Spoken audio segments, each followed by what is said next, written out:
ആകാശവാണി.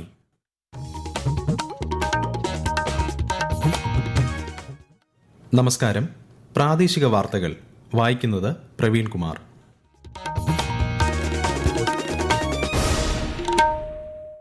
പ്രധാന വാർത്തകൾ.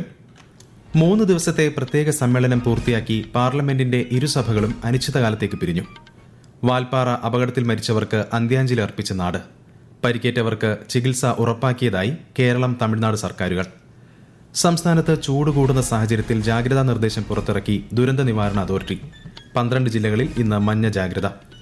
ഇന്ത്യയിൽ നിന്നുള്ള ഈ വർഷത്തെ ഹജ്ജ് തീർത്ഥാടനത്തിന് തുടക്കമായി. സംസ്ഥാനത്ത് നിന്നുള്ള ആദ്യ ഹജ്ജ് സംഘം ഈ മാസം 30 പുറപ്പെടും. വിഷുപൂജകൾ പൂർത്തിയാക്കി ശബരിമല ക്ഷേത്രനട ഇന്ന് അടയ്ക്കും. ISL ഫുട്ബോളിൽ ഇന്ന് കേരള ബ്ലാസ്റ്റേഴ്സ് ജംഷഡ്പൂരിനെയും ഗോവ മുംബൈ സിറ്റിയെയും നേരിടും. വാർത്തകൾ വിശദമായി. പ്രത്യേക സമ്മേളനം പൂർത്തിയാക്കി പാർലമെന്റിന്റെ ഇരുസഭകളും അനിശ്ചിതകാലത്തേക്ക് പിരിഞ്ഞു. ലോക്സഭയിലും നിയമസഭകളിലും സ്ത്രീകൾക്ക് 1/3 സംവരണം നടപ്പാക്കാനുള്ള ഭരണഘടനാ ഭേദഗതി ബില്ലിന്മേൽ ഇന്നലെ ലോക്സഭയിൽ വോട്ടെടുപ്പ് നടന്നെങ്കിലും പാസ്സായില്ല. ഭരണഘടനയുടെ 131 ഭേദഗതി ബിൽ 3/2 ഭൂരിപക്ഷം ലഭിക്കാത്തതിനാലാണ് ലോക്സഭയിൽ പാസ്സാകാത്തത്. ഇതുമായി അനുബന്ധിച്ചുള്ള കേന്ദ്രഭരണ പ്രദേശ നിയമനിർമ്മാണ ഭേദഗതി ബിൽ, ഡീലിമിറ്റേഷൻ ബിൽ എന്നിവയിലും ഇനി തുടർ നടപടികൾ ഉണ്ടാകില്ലെന്ന് ലോക്സഭാ സ്പീക്കർ ഓം ബിർള അറിയിച്ചു. ഭരണഘടനയുടെ 131 ഭേദഗതി ബിൽ, കേന്ദ്രഭരണ പ്രദേശ നിയമനിർമ്മാണ ഭേദഗതി ബിൽ, ഡീലിമിറ്റേഷൻ ബിൽ എന്നിവ പാസാക്കിയിരുന്നെങ്കിൽ 2029 പൊതു തെരഞ്ഞെടുപ്പിൽ ലോക്സഭയിൽ സ്ത്രീകൾക്ക് 33% സംവരണം ലഭിക്കും. നിയോജക മണ്ഡലത്തിന്റെ അതിർത്തി അന്തിമമാക്കാനുള്ള ഡീലിമിറ്റേഷൻ സ്ത്രീ സംവരണം നടപ്പിലാക്കുന്നതിന് അത്യാവശ്യമാണ്. 1976 550 ആയിരുന്ന ലോക്സഭാ സീറ്റുകൾ ജനസംഖ്യ 140 കോടിയായി ഉയർന്നതോടെ 850 ഉയർത്തേണ്ടത് പാർലമെന്റിന്റെ ന്യായമായ ജനപ്രാതിനിധ്യം ഉറപ്പാക്കുമെന്നാണ് വിലയിരുത്തൽ. നിയമസഭാ തിരഞ്ഞെടുപ്പ് നടക്കുന്ന തമിഴ്നാട്ടിലും പശ്ചിമ ബംഗാളിലും പ്രചാരണം ഊർജിതം. ഇരു സംസ്ഥാനങ്ങളിലും ഈ മാസം 23 വോട്ടെടുപ്പ്. 2 ഘട്ടമായി വോട്ടെടുപ്പ് നടക്കുന്ന പശ്ചിമ ബംഗാളിൽ ആദ്യഘട്ടത്തിൽ 152 മണ്ഡലങ്ങളിലാണ് വിധിയെഴുതുന്നത്.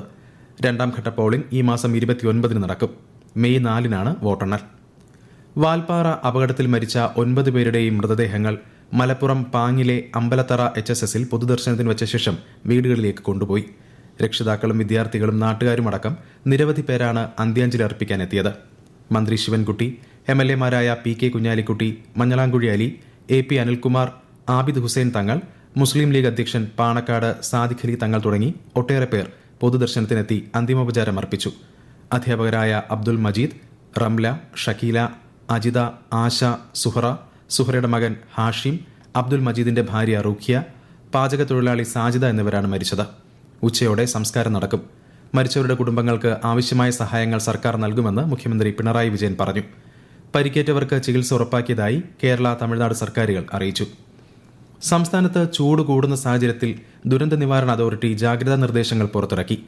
ഗുരുതര ആരോഗ്യ പ്രശ്നങ്ങൾക്ക് സാധ്യതയുള്ളതിനാൽ പകൽ 11 മുതൽ 3 മണി വരെയുള്ള സമയത്ത് തുടർച്ചയായി വെയിലേൽക്കുന്നത് ഒഴിവാക്കുക. ദാഹമില്ലെങ്കിലും പരമാവധി ശുദ്ധജലം കുടിക്കുക. ഇരുചക്ര വാഹനങ്ങളിൽ ഓൺലൈൻ ഭക്ഷണ വിതരണം നടത്തുന്നവർ ഉച്ചസമയത്ത് സുരക്ഷിതരാണെന്ന് അതാത് സ്ഥാപനങ്ങൾ ഉറപ്പുവരുത്തേണ്ടതാണ്. ഇടുക്കി, വയനാട് ഒഴികെയുള്ള ജില്ലകളിൽ നാളെ വരെ കേന്ദ്ര കാലാവസ്ഥാ വകുപ്പ് മഞ്ഞ ജാഗ്രത പ്രഖ്യാപിച്ചു. അന്തരീക്ഷ താപനിലയിൽ സംസ്ഥാനത്ത് 2ാം സ്ഥാനത്തുള്ള കൊല്ലം ജില്ലയിൽ ഇന്ന് മഞ്ഞ ജാഗ്രതയാണ്. 39 ഡിഗ്രിയാണ് ഇന്ന് ജില്ലയിൽ പ്രതീക്ഷിക്കുന്ന താപനില. കൂടുതൽ വിവരങ്ങളുമായി ആകാശവാണി കൊല്ലം ജില്ലാ പ്രതിനിധി നീരജ് ലാൽ. ജില്ലയിലെ അന്തരീക്ഷ താപനില ആഴ്ചകളായി ഉയർന്ന നിലയിൽ തുടരുന്നത് ജനജീവിതത്തെ ദുഷ്കരമാക്കുന്നതിനൊപ്പം ആരോഗ്യ പ്രശ്നങ്ങൾക്കും കാരണമാകുന്നുണ്ട്. മത്സ്യത്തൊഴിലാളികളെയും ദേശീയപാത നിർമ്മാണത്തിൽ ഏർപ്പെട്ടിരിക്കുന്നവരെയും ഉയർന്ന താപനില വലിയ തോതിൽ ബാധിക്കുന്നു. 38.6 ഡിഗ്രി സെൽഷ്യസ് ചൂടാണ് ഇന്നലെ ജില്ലയിൽ അനുഭവപ്പെട്ടത്. അൾട്രാവയലറ്റ് സൂചികയുടെ കാര്യത്തിലും ജില്ല യെല്ലോ അലർട്ടിലാണ്. താപനിലയും UV സൂചികയും അപകടകരമായ നിലയിൽ തുടരുമ്പോഴും ചില പ്രധാന ജംഗ്ഷനുകളിൽ ബസ് കാത്തിരിപ്പ് കേന്ദ്രങ്ങളില്ലാത്തത് യാത്രക്കാരെ വറചട്ടിയിലാക്കുന്നു. വേനൽ മഴയിൽ വലിയ കുറവുണ്ടായതും ജില്ലയിൽ ഉഷ്ണകാലത്തിന്റെ പ്രശ്നങ്ങൾ രൂക്ഷമാക്കിയിരിക്കുന്നു. തിരുവനന്തപുരം നഗരത്തിലെ മഴക്കാല പൂർവ്വ ശുചീകരണ പ്രവർത്തനങ്ങൾ മേയർ VV രാജേഷ് വിലയിരുത്തി. ശുചീകരണ പ്രവർത്തനങ്ങൾ ഉടൻ ആരംഭിക്കുമെന്നും ഇത്തരം പ്രവർത്തനങ്ങളിൽ കഴിവ് തെളിയിച്ചിട്ടുള്ള വിരമിച്ച ഉദ്യോഗസ്ഥരുടെ കൂടി സേവനം ഉറപ്പാക്കുമെന്നും അദ്ദേഹം മാധ്യമങ്ങളോട് പറഞ്ഞു. കണ്ണൂർ അഞ്ചരക്കണ്ടി മെഡിക്കൽ കോളേജിലെ 1ാം വർഷ വിദ്യാർത്ഥി നിതിൻ രാജിന്റെ മരണവുമായി ബന്ധപ്പെട്ട് നോയിഡയിൽ നിന്നും അറസ്റ്റിലായ 3 പേരെ കോടതി റിമാൻഡ് ചെയ്തു. ലോൺ ആപ്പ് ഉടമകളായ ഖാസിയാബാദ് സ്വദേശി ഋഷികേഷ് തിവാരി, ഉത്തർപ്രദേശ് സ്വദേശി പ്രശാന്ത് ഖേവൽ, ഫരീദാബാദ് സ്വദേശി പ്രകാശ് ജയ് എന്നിവരെയാണ് നോയിഡയിൽ നിന്ന് Kannur city cyber crime police arrest ചെയ്തത്. ഇൻസ്റ്റന്റ് ഫണ്ട്സ് എന്ന ലോൺ ആപ്പ് നടത്തിപ്പുകാരാണിവർ. അതേസമയം നിതിൻ രാജിന്റെ മരണത്തെ തുടർന്ന് ദന്തൽ കോളേജിലെ അധ്യാപകർ ഉൾപ്പെടെ 7 പേർ രാജിക്കത്ത് സമർപ്പിച്ചതായാണ് വിവരം. ഈ വാർത്തകൾ ആകാശവാണിയിൽ നിന്ന്. ആകാശവാണി വാർത്തകളും വാർത്താ അധിഷ്ഠിത പരിപാടികളും all India radio news Thiruvananthapuram YouTube ചാനലിലും @all India radio news Thiruvananthapuram Facebook പേജിലും AIR ന്യൂസ് തിരുവനന്തപുരം ഇൻസ്റ്റഗ്രാം അക്കൌണ്ടിലും @AIR ന്യൂസ്_TVM X ഹാൻഡിലും ലഭ്യമാണ്. ഇന്ന് ലോക പൈതൃക ദിനം. സാംസ്കാരികവും പ്രകൃതിദത്തവുമായ പൈതൃകത്തിന്റെ വൈവിധ്യം, ദുർബലത, സംരക്ഷണം എന്നിവയെക്കുറിച്ച് അവബോധം വളർത്തുന്നതിന് ലക്ഷ്യമിട്ടാണ് ദിനാചരണം സംഘടിപ്പിക്കുന്നത്. സംഘർഷങ്ങളുടെയും ദുരന്തങ്ങളുടെയും പശ്ചാത്തലത്തിൽ സജീവ പൈതൃകത്തിനായുള്ള അടിയന്തര പ്രതികരണം എന്നതാണ് ഈ വർഷത്തെ പ്രമേയം. രാജ്യത്തിന്റെ സാംസ്കാരിക സ്വത്വം സംരക്ഷിക്കാൻ തുടർച്ചയായ ശ്രമം ഉറപ്പാക്കണമെന്ന് ലോക്സഭാ സ്പീക്കർ ഓം ബിർള പൈതൃക ദിന സന്ദേശത്തിൽ പറഞ്ഞു.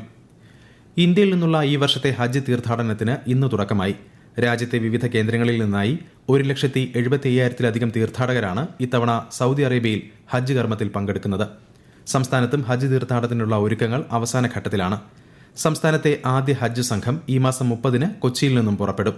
കണ്ണൂർ രാജ്യാന്തര വിമാനത്താവളത്തിൽ നിന്നുള്ള ഈ വർഷത്തെ ഹജ്ജ് യാത്ര മെയ് 6-ന് ആരംഭിക്കും. മെയ് 15-ന് കോഴിക്കോട് നിന്നും ആദ്യ സംഘം പുറപ്പെടും.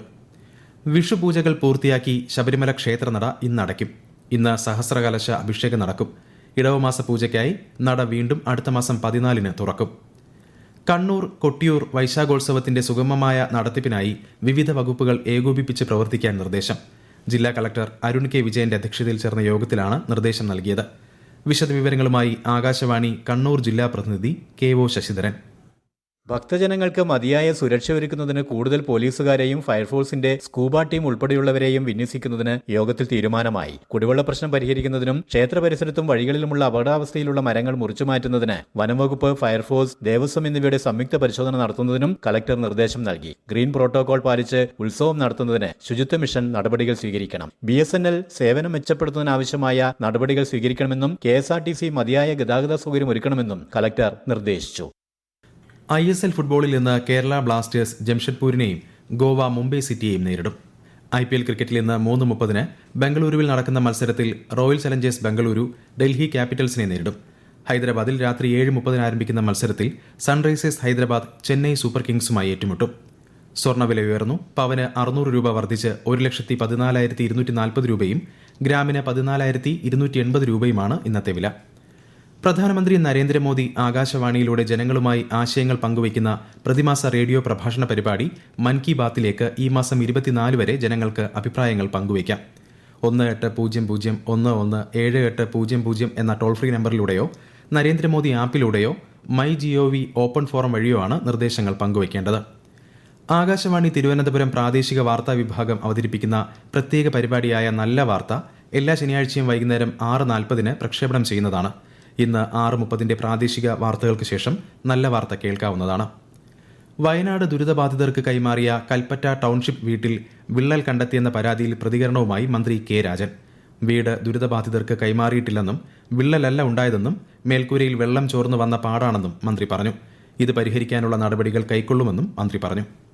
ലക്ഷദ്വീപിൽ ആഴക്കടൽ മത്സ്യബന്ധനത്തിന് സഹായകമാവുന്ന ഫിഷ് അഗ്രിഗേറ്റിംഗ് ഡിവൈസ് സ്ഥാപിച്ചു. ലക്ഷദ്വീപ് ഫിഷറീസ് വകുപ്പും കവരത്തിയിലെ ഡോക്ടർ BR അംബേദ്കർ ഗവൺമെന്റ് ITAയും സംയുക്തമായാണ് ഉപകരണം സ്ഥാപിച്ചത്. ഇതാദ്യമാണ് ലക്ഷദ്വീപിന്റെ ആഴക്കടലിൽ വിദ്യാർത്ഥികളുടെ കൂട്ടായ്മയിൽ FAD സ്ഥാപിക്കുന്നത്. ഗാസയിലെ കുടുംബങ്ങൾക്ക് ശുദ്ധജലം എത്തിക്കുന്നതിനായി കരാറെടുത്തിരുന്ന 2 ട്രക്ക് ഡ്രൈവർമാർ ഇസ്രായേലി വെടിവയ്പിൽ കൊല്ലപ്പെട്ടതായി യുണിസെഫ്. വടക്കൻ ഗാസയിലെ മൻസൂറ വാട്ടർ ഫില്ലിംഗ് പോയിന്റിൽ പതിവ് ശുദ്ധജല വിതരണത്തിനിടെയുണ്ടായ ആക്രമണത്തിൽ 2 പേർക്ക് പരിക്കേറ്റു. മേഖലയിലെ പ്രവർത്തനങ്ങൾ നിർത്തിവച്ചതായും സംഭവം അന്വേഷിക്കാൻ ഇസ്രായേൽ അധികൃതരോട് ആവശ്യപ്പെട്ടതായും യുണിസെഫ് അറിയിച്ചു. പ്രധാന വാർത്തകൾ വീണ്ടും. 3 ദിവസത്തെ പ്രത്യേക സമ്മേളനം പൂർത്തിയാക്കി പാർലമെന്റിന്റെ ഇരുസഭകളും അനിശ്ചിതകാലത്തേക്ക് പിരിഞ്ഞു. വാൽപ്പാറ അപകടത്തിൽ മരിച്ചവർക്ക് അന്ത്യാഞ്ജലി അർപ്പിച്ച നാട്. പരിക്കേറ്റവർക്ക് ചികിത്സ ഉറപ്പാക്കിയതായി കേരളം, തമിഴ്നാട് സർക്കാരുകൾ. സംസ്ഥാനത്ത് ചൂട് കൂടുന്ന സാഹചര്യത്തിൽ ജാഗ്രതാ നിർദ്ദേശം പുറത്തിറക്കി ദുരന്ത നിവാരണ അതോറിറ്റി. 12 ജില്ലകളിൽ ഇന്ന് മഞ്ഞ ജാഗ്രത. ഇന്ത്യയിൽ നിന്നുള്ള ഈ വർഷത്തെ ഹജ്ജ് തീർത്ഥാടനത്തിന് തുടക്കമായി. സംസ്ഥാനത്ത് നിന്നുള്ള ആദ്യ ഹജ്ജ് സംഘം ഈ മാസം 30-ന് പുറപ്പെടും. വിഷുപൂജകൾ പൂർത്തിയാക്കി ശബരിമല ക്ഷേത്രനട ഇന്നടയ്ക്കും. ISL ഫുട്ബോളിൽ ഇന്ന് കേരള ബ്ലാസ്റ്റേഴ്സ് ജംഷഡ്പൂരിനെയും ഗോവ മുംബൈ സിറ്റിയെയും നേരിടും. പ്രാദേശിക വാർത്തകൾ കഴിഞ്ഞു. അടുത്ത വാർത്താ പ്രക്ഷേപണം 12:50-ന്.